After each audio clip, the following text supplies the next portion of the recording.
Are you still making grammar mistakes even though you've studied English for a long time? Let's take this test to find out.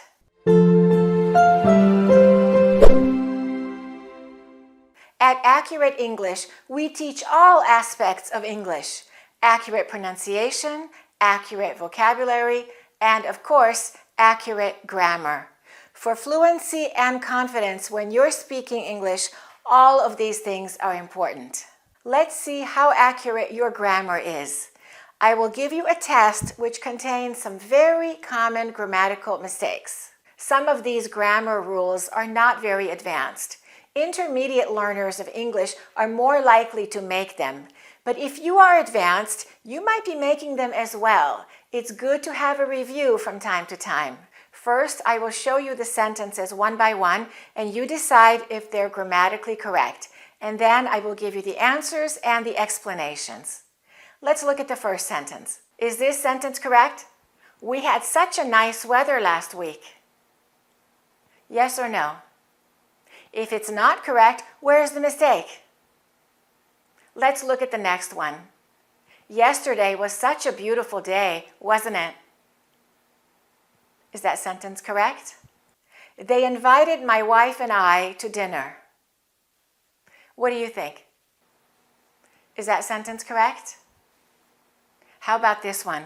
My doctor told me that I have to exercise more and I don't have to smoke.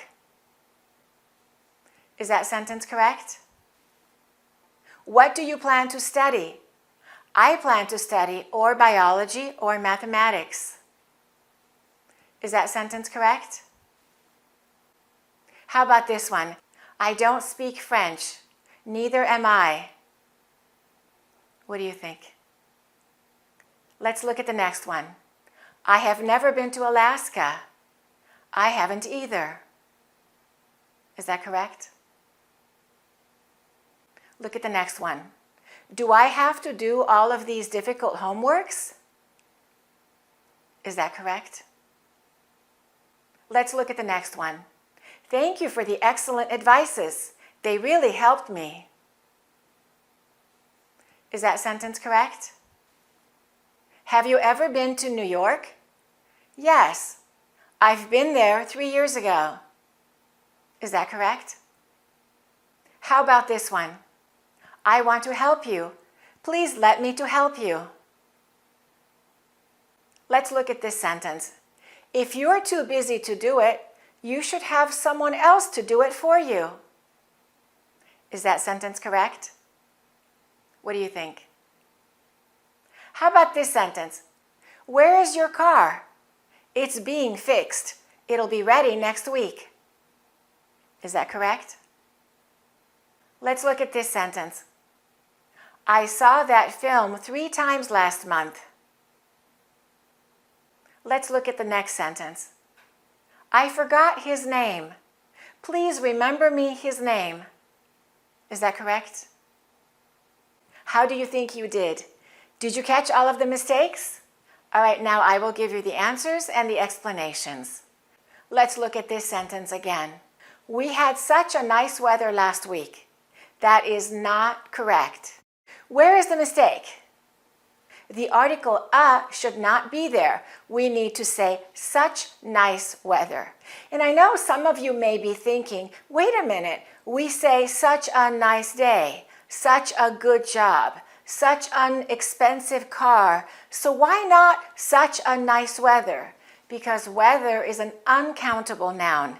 The other examples I gave you were countable nouns. With an uncountable noun, we don't use the article a. Let's practice some more examples with such or such a.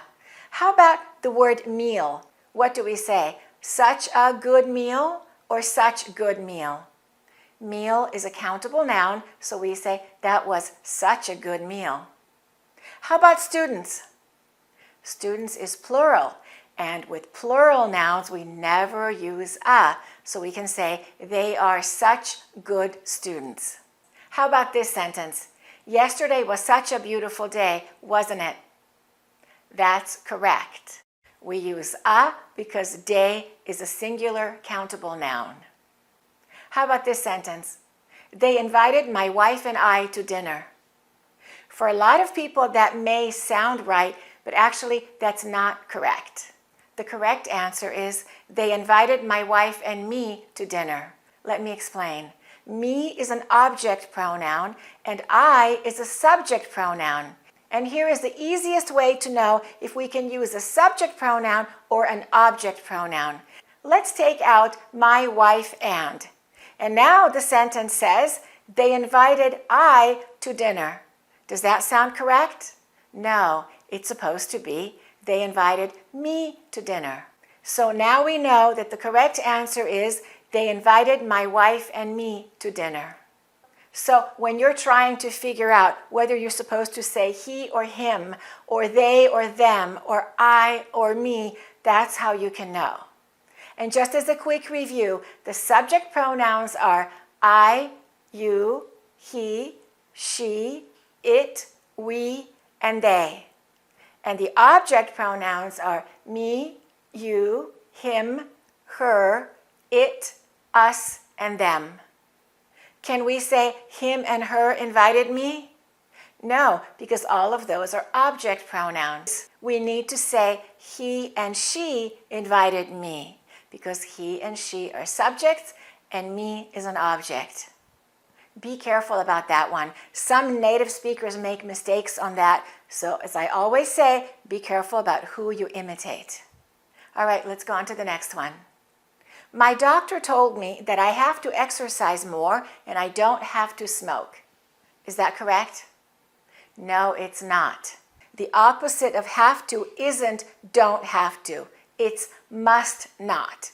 So have to and don't have to have very different meanings. Be careful. We can say you have to work, you have to eat. That means it's necessary. You must do these things.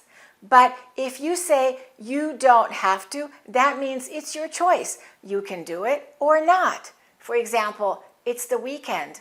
I don't have to get up early, but if I want to, I can. I have an option. Let's look at these three examples with the verb to eat. You have to eat to live, right? But we can say, you don't have to eat it if you don't like it. And that means it's not required. But look at this one. You must not eat those mushrooms. They're poisonous. So we don't say, you don't have to eat those mushrooms. They're poisonous. That's incorrect. Remember, the negative of have to is not don't have to. It's must not. How about this sentence? Is it correct? What do you plan to study? I plan to study or biology or mathematics. That is incorrect because we don't use or two times. We don't use it for both things. We say either or.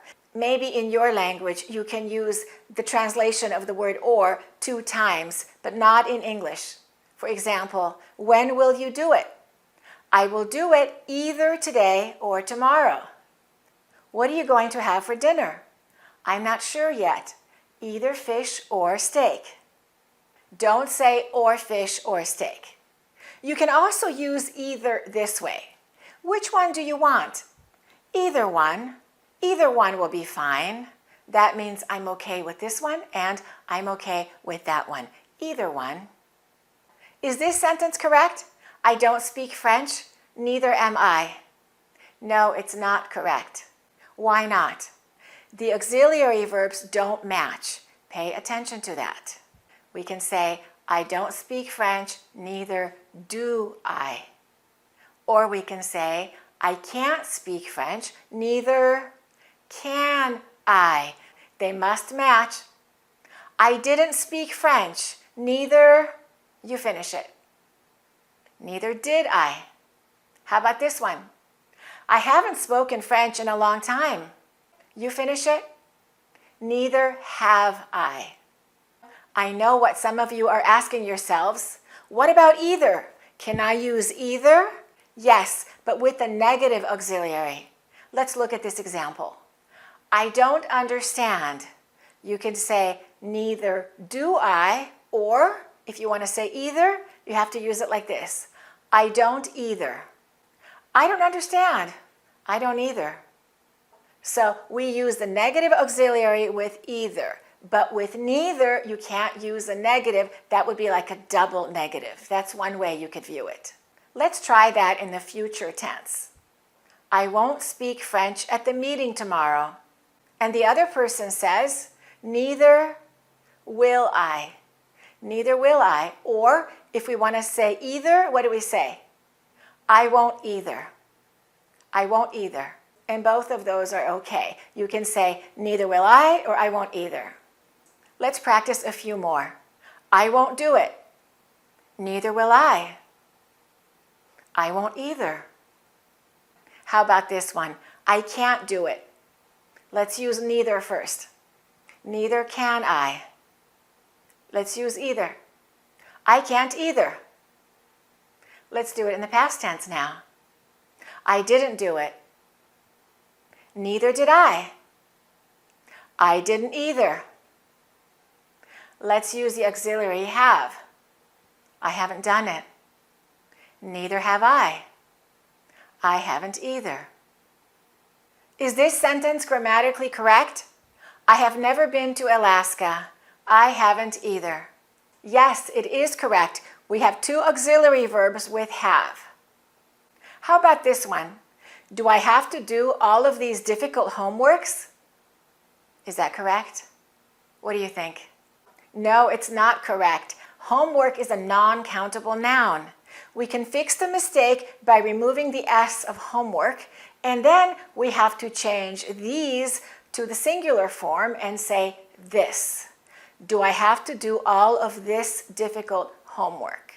Even though you have a lot of homework, we still have to say this and not these because it's an uncountable noun. So remember, no S in homework, it's an uncountable noun. And some other common mistakes with uncountable nouns include vocabulary. We don't say vocabularies, furniture, luggage, and so on. We can't say these furnitures. We have to say this furniture, even though there are a lot of different pieces of furniture. So if you would like to make it plural, you have to say it like this. I bought 3 pieces of furniture.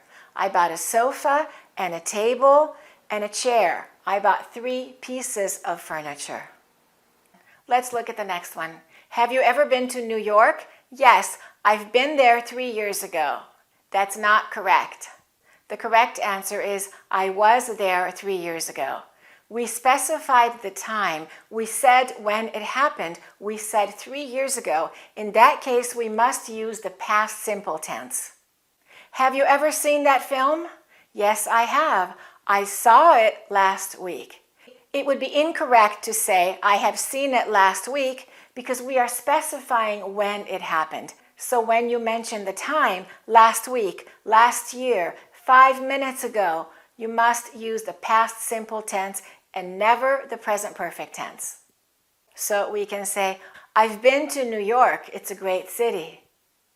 I was in New York last month. Let's look at the next one. Is this sentence grammatically correct? I want to help you. Please let me to help you. No, it's not. It's incorrect. We don't use to after let. So we say, I let him do it. We don't say, I let him to do it. They let me go there. He let me use his car. With most other verbs, we use to. For example, I allowed him to do it. They permitted him to go there. He expected me to finish it. Other verbs where you can't use to are have and make. We can say, I had my mechanic check the car. I had him check it. To have somebody do something means to convince somebody to do something or to arrange for somebody to do something. I had him check my car. But of course, you know about have to. For example, I have to do it. That means I am required to do it. I'm obligated to do it. That's a very different meaning. To have someone do something versus to have to do something. Those are very different, right? So now you know the answer to the next question.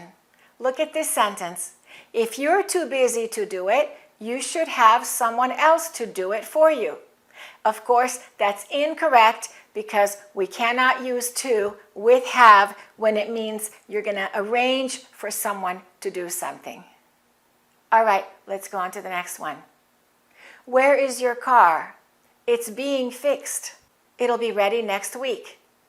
Is that correct? Yes, it is. This is a present continuous passive voice. It's being fixed. And it'll be ready is future. Perfectly correct sentence. How about this sentence? Is this sentence grammatically correct?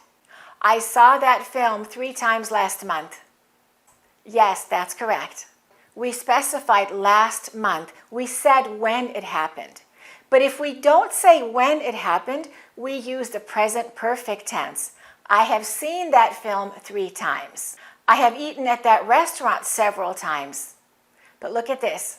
I ate at that restaurant several times last year, or last month, or in November. If we specify the time in the past, then we must use the past simple tense. Be careful about that. In most other languages, there's usually only one past tense for those 2 different situations. Is this sentence correct? I forgot his name.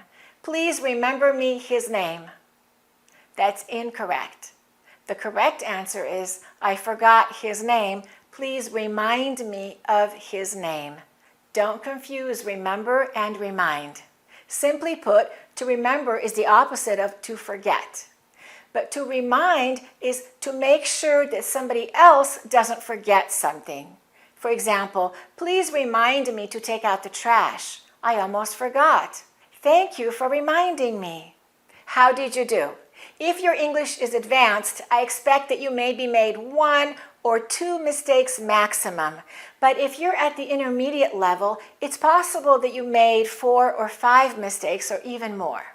Good grammar is important, and speaking English well and correctly is very important. It'll make you feel a lot more confident when you know that the grammar that you're using is correct. So I suggest that you continue working on your grammar skills, either with a good grammar book or with a private tutor. When you're speaking English with correct grammar, it's going to make you feel a lot more confident about your English. Thanks for watching, and keep practicing your English. To get the 2 courses, the American Accent course and the 400 advanced words you must know for fluent English, go to accurateenglish.com.